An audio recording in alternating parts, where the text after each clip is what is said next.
Assalamualaikum warahmatullahi wabarakatuh. Waalaikumsalam warahmatullahi wabarakatuh. Ya Rabbi bil Mustafa balligh maqasidana waghfir lana ma madha ya wasi'al karami.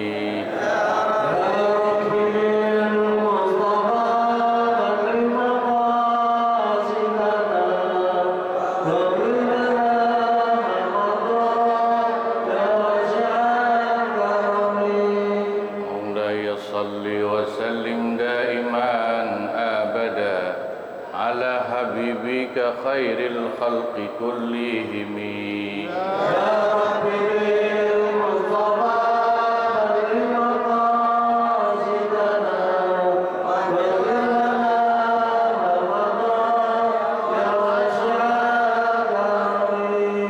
والحبيب الذي ترجى شفاعته لكل هول من الأهوال مقتحم.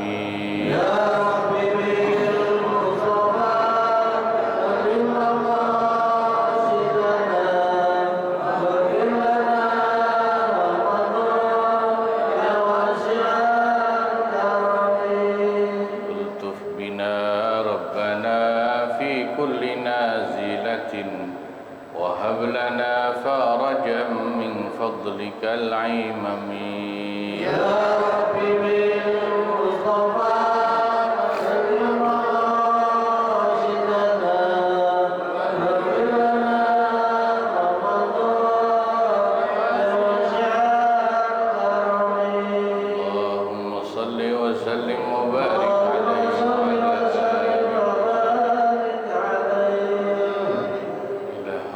النبي المصطفى سيدنا محمد رسول الله صلى الله عليه وسلم، خصوصا شيخنا المكرم ومؤلف هذا الكتاب وشارحه رضي الله عنهم شيخ لله لهم الفاتحة. أعوذ بالله من الشيطان الرجيم. بسم الله الرحمن الرحيم. الحمد لله رب العالمين الرحمن الرحيم مالك يوم الدين إياك نعبد وإياك نستعين اهدنا الصراط المستقيم صراط الذين أنعمت عليهم غير المغضوب عليهم ولا الضالين. آمين. بسم الله الرحمن الرحيم. الحمد لله رب العالمين وبه نستعين على أمور الدنيا والدين، والصلاة والسلام على أشرف الأنبياء والمرسلين سيدنا وحبيبنا وشفيعنا ومولانا محمد صلى الله عليه وسلم وعلى آله وأصحابه أجمعين. أما بعد. Al-Mukarramun wal-Mukarramat, para asatid, para sesepuh dan bini sepuh, bil khusus para guru-guru kita yang meskipun mungkin belum hadir hari ini, Pak Kiai Haji Dr. Andes Muhammad Ja'far, Pak Kiai Haji Ahmad Habibi, Pak Kiai Haji Abdul Hamid Mustafa Hafid. Mudah-mudahan semua diberikan sehat wal afiyah.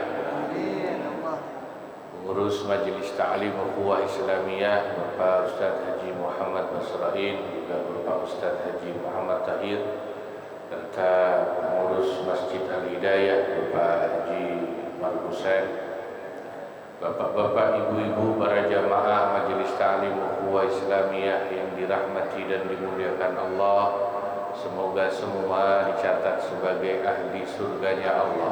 Amin. Alhamdulillah, pada kesempatan pagi hari yang berbahagia ini kita kembali bisa hadir ngaji giliran di Masjid Al-Hidayah. Ya, kita sudah masuk bulan Rajab ya ini.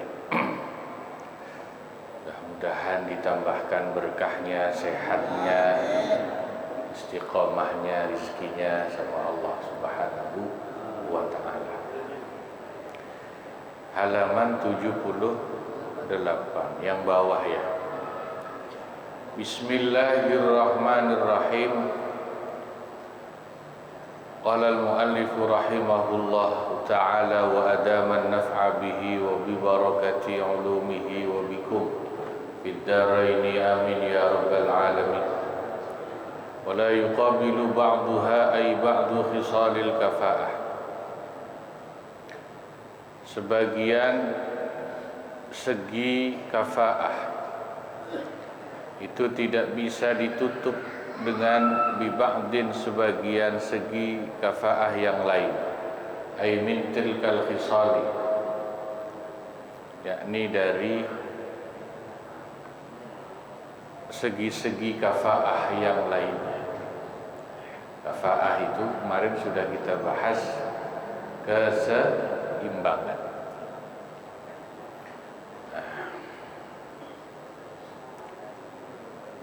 Fala tuzawwiju hurratun ajamiyatun biraqiqin arabi.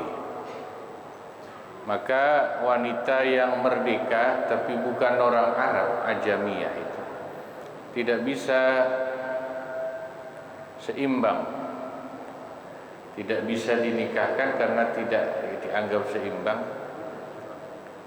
dengan laki-laki yang statusnya budak meskipun laki-laki itu bangsa Arab. Wala hurratun fasiqatun bi'abdin afif. Dan wanita merdeka tapi dia fasiqah, ya, tukang maksiat atau banyak maksiat, itu juga enggak bisa dianggap seimbang dengan laki-laki yang statusnya budak tapi afif. Afif itu soleh, tidak suka maksiat. Karena apa? Karena berarti ngukur kafaahnya tidak sama, ya, tetap tidak seimbang. Imbang itu ngukurnya dari satu sisi yang sama. Yang ini soleh, ya ini soleh, ini imbang. Solihah namanya ini merdeka itu imbang. Ini budak, yang satu budak itu imbang. Ngukurnya harus dari satu sisi yang sama, ya. Ini pinter itu imbang. Jadi nggak bisa kemudian misalnya nih, kalau contoh di kitanya itu ada laki-laki tukang maksiat, ya, tapi keluarganya kaya, misalnya gitu, dari orang kaya. Berarti kan satu sisi laki-laki ini ada jeleknya karena tukang maksiat, tapi ada nilai plusnya karena kaya. Itu tidak bisa kemudian dipasangkan, dianggap seimbang dan cocok dengan wanita yang solehah cuman miskin, gitu. Memang dia dari satu sisi, si wanita ini ada minusnya, miskin misalnya, tapi dia solehah. Nah ini nggak bisa ditutupin dengan yang penting ini kaya, biarpun laki-lakinya ini kelakuannya rada bejat, itu nggak bisa. Ngukur kafaah yang seperti itu tidak bisa. Ya, cuman sayangnya kadang-kadang zaman sekarang orang menutup mata, banyak menutup mata. Nggak apa-apa dah, suami anak saya, calonnya anak saya meskipun tukang mabok, yang penting kaya. Nah, karena ngerasa dia nih yang pihak perempuan meskipun keluarganya baik-baik tapi dia miskin. Nah itu sebetulnya mengukur yang seperti itu tidak pas, secara kafaah itu tidak pas, ya. Apalagi kalau ukurannya cuma kaya miskin. Kaya dan miskin itu kan kemarin di awal bab kafaah sudah dijelaskan, itu bukan ukuran sebetulnya. Ya, ukurannya keseimbangan dalam nikah itu pertama ya nasab. Nasab, kedua apa? Ilmu agama.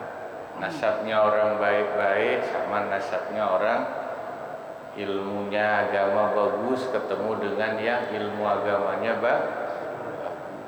Nah, itu. Qala al-Mutawalli, Syekh al-Mutawalli mengatakan, laisa minal hirafid daniyati khibazatun, tidaklah termasuk dari pekerjaan yang dianggap rendah, khibazatun, pekerjaan membuat roti, roti. Kalau bahasa Cianjurnya bakery, tukang roti itu iya. Kalau penjahit kan bahasa Sukabuminya tailor, ya kan. Itu kata Syekh Al-Mutawalli bukan pekerjaan yang rendah, ya. Sempat kan disinggung di awal bab. Ya, ada memang jenis-jenis profesi yang dianggap kelasnya itu agak bawah. Ya, mohon maaf, kayak tukang sapu, tukang sampah gitu. Itu kalau mau mengukur dari sisi pekerjaan. Walawit tarada urfu baladin,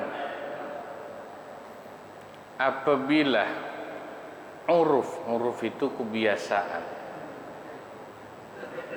suatu daerah itu berlaku menganggap bitafdili ba'dil hirafid daniyati allati nassu 'alaiha lam yu'tabar.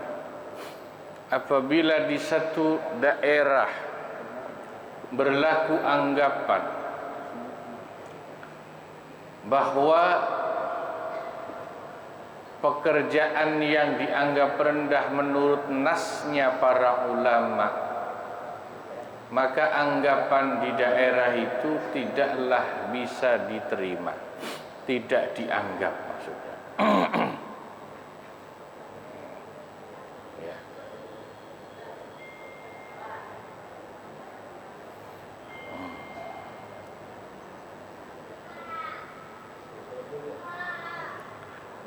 Wa yu'tabaru 'urfu baladiha fi ma lam yanussu 'alaih. Tapi bisa diterima atau dianggap kebiasaan pekerjaan di satu daerahnya si perempuan selama tidak ada nas. Nas itu berarti sesuatu yang sudah ditetapkan oleh para ulama menggunakan dalil. Nah, itu kalau memang ulama belum menetapkan nasnya, maka apa yang dianggap berjalan di daerah si calon perempuan itu bisa diterima. Ya. Jadi terhormat atau tidaknya profesi seseorang itu pertama mengikuti nas, dalil. Nas itu dalil yang sudah ditetapkan oleh para ulama, bukan mengikuti pandangan umum masyarakat, gitu loh. Bukan mengikuti pandangan umum masyarakat.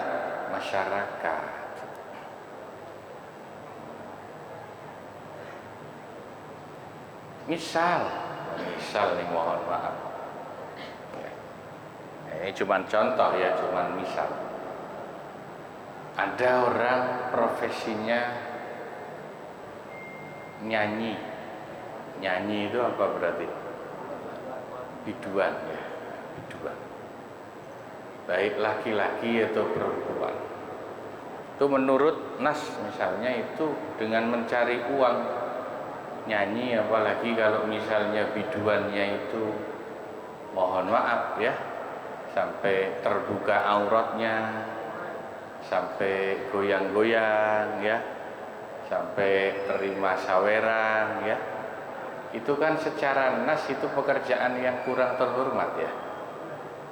Nah, tapi mungkin Pak di satu daerah tertentu, saya tidak sebut daerahnya, mungkin ada di satu daerah kerja yang begitu tuh dianggap normal.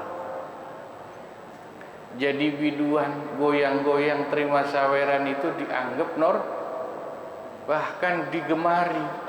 Kenapa? Karena hasilnya besar. Mungkin loh ya. Ya.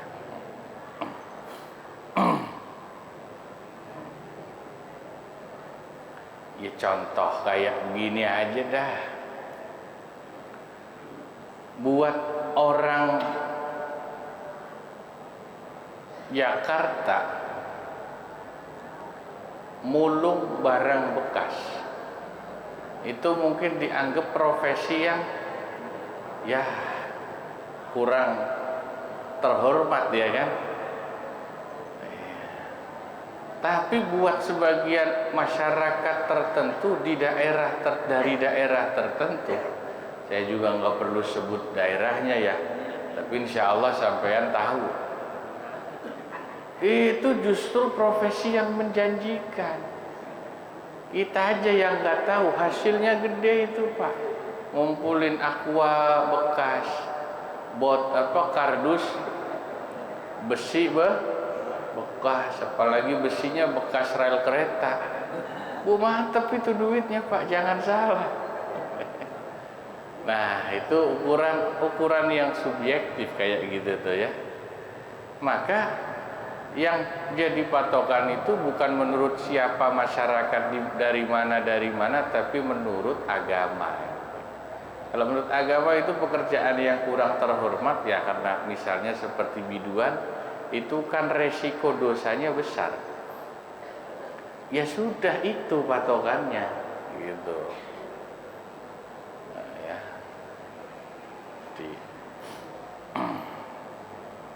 Jadi patokannya itu bagaimana ulama memandang satu pekerjaan itu biasanya kalau resikonya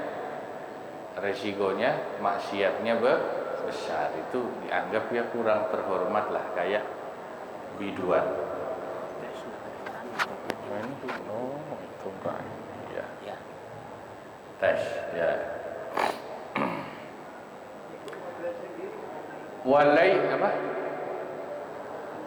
Walaisa lil abi, dan tidak diperbolehkan lil abi bagi seorang ayah tazwiju ibnihi shaghiri,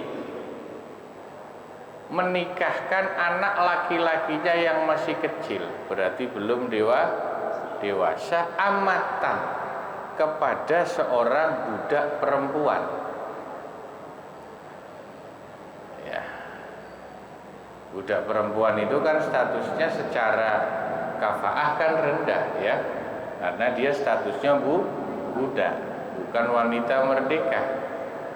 Nah ini kalau ada anak laki-laki kecil, ya kan belum bisa mikir dong, berarti anak laki-laki kecil dijodohi nama bapaknya, cuman jodohnya itu si perempuan itu statusnya budak perempuan, itu nggak boleh. Kenapa nggak boleh? Karena si anak laki-laki yang masih kecil itu secara kehormatan dia masih murni, belum tercemar.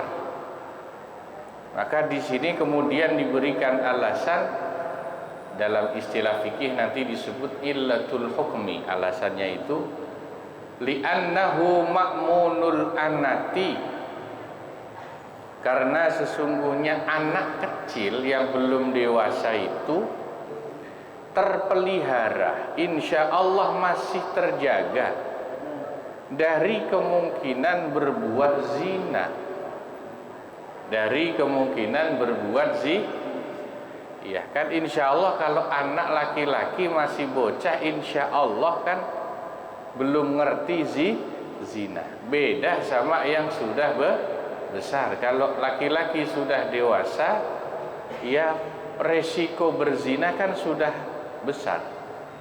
Jelas ya nih?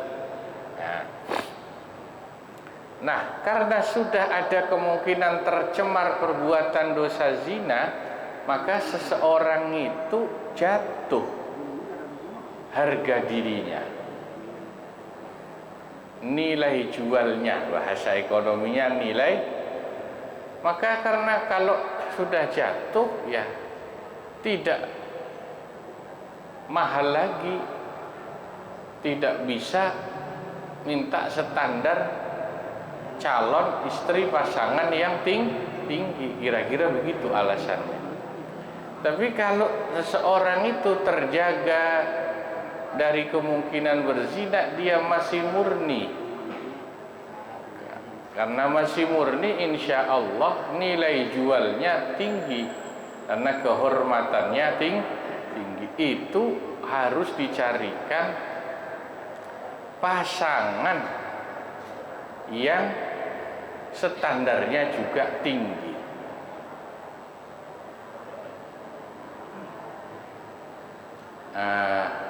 Mohon maaf nih, contoh sekali lagi ya, bukan menghakimi. Nanti dari sini kita belajar yang namanya illatul hukmi.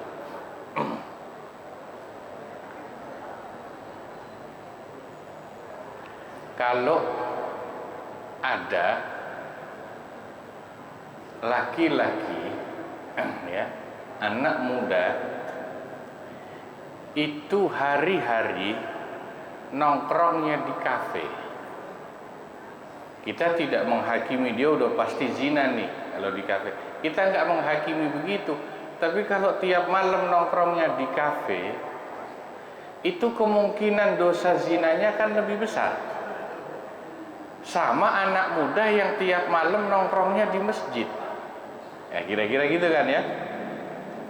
Maka pasaran anak muda yang tiap harinya di masjid, nggak pernah keluyuran ke kafe, anaknya soleh, rajin ngaji, insya Allah nilai jualnya lebih tinggi. Ini kalau mau nyari istri yang standarnya tinggi, pantas dia. Misalnya mau nyari istrinya yang pinter ngaji, cocok itu. Tapi kalau yang tiap malam keluyuran di kafe nggak jelas, terus minta nyari istrinya, pokoknya saya nyari istrinya harus yang sholihah, yang pinter ngaji, ya rada susah Pak. Karena si laki-laki ini harga jualnya sudah turun. Ibarat barang itu harga jualnya tuh turun. Nah, itulah yang namanya illatul hukmi, alasan satu hukum. Hukum itu biasanya ada alasannya, ya. Nah, alasan atau illat hukum itu dalam usul fikih ada yang maqulatul makna, ada yang ghairu maqulatil makna. Maqulatul makna itu masuk akal, artinya masuk cocok sama logika. Tapi kadang-kadang ada juga illat hukum itu yang ghairu maqulatil makna, yang akal nggak bisa paham. Itu ada. Kadang-kadang di bab ubudiyah, bab ibadah, itu ada illat hukum yang akal kita belum tentu nyampe, belum tentu bisa paham. Contohnya bab wudu, ya, bab sholat. Itu banyak alasan hukum yang akal manusia nggak nyampe. Contoh, wudu itu mohon maaf, yang bikin batal kan hadas. Hadas itu keluarnya kalau pipis dari kemaluan depan. Kalau hadas, kalau buang air besar dari kemaluan, atau kalau buang angin dari belakang, itu kan tempatnya hadas, najis. Tapi kalau wudhu kenapa yang dibasuh mukanya? Kalau orang kentut yang dibasuh mukanya bukan pantatnya, mohon maaf. Dan yang kentut kan pantat. Itu illat hukumnya ghairu maqulatil makna, itu secara usul fikih.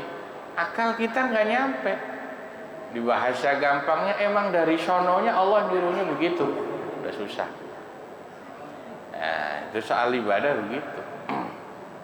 Tapi di luar masalah ibadah seperti wudu, sholat, masalah pernikahan, masalah muamalah, jual beli dan lain-lain, hampir semua illat hukum itu maqulatul makna, bisa diterima akal sehat. Akal kita nyampe. Ya contoh kayak ini nih. Tadi kenapa alasannya kalau anak laki-laki yang masih terjaga karena dia belum dewasa, pergaulannya bagus, nyari istrinya standarnya bisa tinggi. Ya, ibarat barang entrean, belum second, ya. Harga jualnya tinggi Pak. Tapi kalau barang udah, ya begitu dah, harga jualnya tuh turun. Nah berarti masuk akal alasan hukum ini. Nah itu kemarin saya baru ngaji, ada ulama dari Jawa Timur, Wakil Rais Suriah PBNU Kiai Haji Afifuddin Muhajir. Beliau itu salah satu ulama NU sekarang yang ahli usul fikih dan fikihnya diakui sampai di dunia internasional. Beliau mengarang beberapa kitab, diantaranya mensyarahi kitab Taqrib, namanya syarahnya Fathul Mujibil Qarib. Yang dulu kan namanya Fathul Qarib, beliau ngarang kitab namanya Fathul Mujib, itu syarah kitab Taqrib, sampai diendos atau ditakrid, diberikan kata muqaddimah oleh Dr. Syekh Wahbah Zuhaili dari Suriah. Diakui alim. Beliau itu kalau ngaji fikih enak. Ada pertanyaan dari masyarakat itu, beliau jawab begini. Ini pertanyaan tapi ini penting untuk kita ngaji nih. Ada orang naik bis dari Jember ke Situbondo. Pesantren beliau di Sukorejo, Situbondo. Ya. Bisnya kebetulan tempat duduknya sudah penuh. Sehingga orang ini berdiri, Pak, nggak kebagian tempat duduk. Tapi bayar tiketnya sama kondektur, tiketnya sama yang duduk. Ya 100.000, ya dia bayar 100.000 juga. Nah ini ditanyakan bagaimana sih hukumnya? Apakah tarifnya penumpang bis yang nggak kebagian tempat duduk itu emang sama dengan yang kebagian tempat duduk? Coba sampean pernah ngaji bab ini nggak?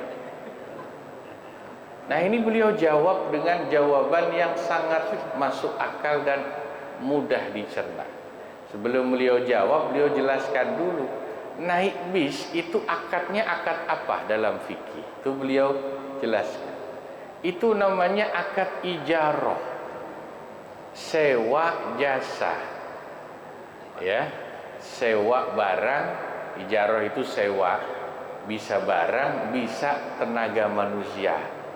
Kalau bis berarti kan barang yang disewa kan, bisnya sama fasilitasnya. Kalau tukang bangunan itu ijarah juga akadnya, tapi berarti kan tenaganya si tukang yang disewa. Orang bayar tiket bis itu, yang diambil dari bis itu kan manfaat dari bisnya, yaitu naik bis sampai tujuan plus fasilitas yang ada di dalam bis. Ada AC misalnya, bisnya ada tempat duduk. Maka kata beliau, ketika orang naik bis tidak mendapatkan fasilitas yang sebagaimana mestinya, nggak bisa duduk, nggak kebagian tempat duduk, maka harusnya dia tidak membayar tiket yang sama dengan yang naik bis dapat tempat duduk.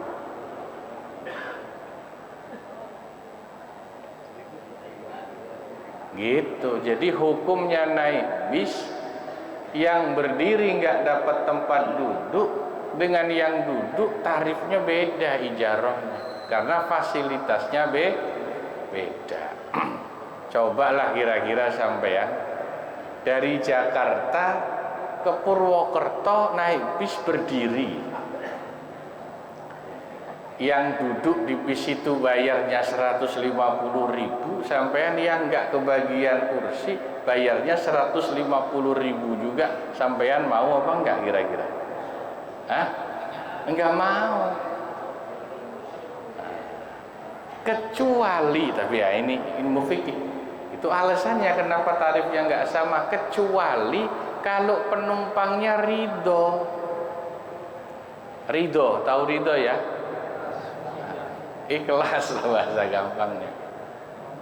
Contohnya yang sering terjadi ya orang naik busway, orang naik kereta KRL, nggak semuanya bisa duduk, tapi bayarnya kan sama dengan yang duduk. Nah, tapi itu pun sebetulnya ridhonya ridho terpaksa itu Pak. Kenapa? Kalau nunggu nanti yang kosong ada tempat duduk kan lama, karena orang ngejar waktu akhirnya ya. Itu makanya orang Madura bilang, kalau bayarnya sama tapi nggak dapat tempat duduk, itu mulai kenaikan sampai keturunan nggak dapat kedudukan, katanya begitu kata orang Madura itu. Maksudnya mulai naik sampai turun nggak dapat duduk. Kok saya disuruh bayar yang sama? Cuman ngomongnya salah orang Madura. Ngomongnya mulai kenaikan sampai keturunan tidak dapat kedudukan. Itu orang Madura kalau ngomong suka lucu gitu. Lah itu alasannya makulatul makna itu ilat hukumnya sangat logis, masuk akal. Nah, ini kita ngomong dikit tentang ilat hukum ya. Jadi kalau di luar masalah ibadah yang mahdoh seperti sholat, wudu, itu kan langsung Allah yang ngatur. Biasanya hukum itu pasti ilat atau alasan hukumnya masuk akal. Nah, itu patokan kita ngaji fikih itu ya. Wallahu a'lam bishawab. Nah, sampai sini dulu, moga-moga manfaat. Kurang lebihnya mohon maaf. Wassalamualaikum warahmatullahi wabarakatuh.